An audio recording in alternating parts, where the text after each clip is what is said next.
Well, I've been very encouraged thus far at the Department of Child Services legislation that has been moving through both the House and the Senate this year.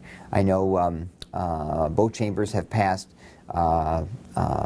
substantially similar bills that address the issue of child fatality review teams, which restores that power to the local unit of government, which includes our local prosecutors and also has local law enforcement holders, as well as DCS personnel from the local agencies, where we can return that where the local people know best what is happening on the ground.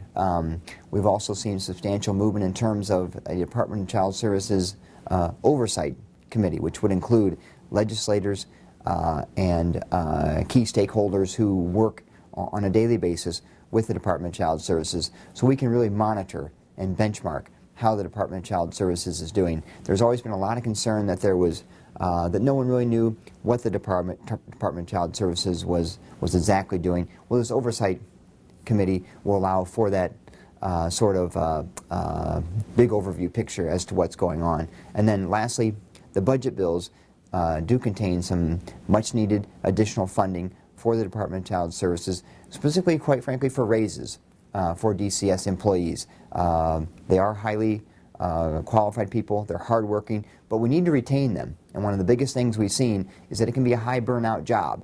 And frankly, while additional pay is not the only solution to that problem, it certainly goes a long way toward doing that. So I'm hopeful that this will further professionalize the Department of Child Services workforce.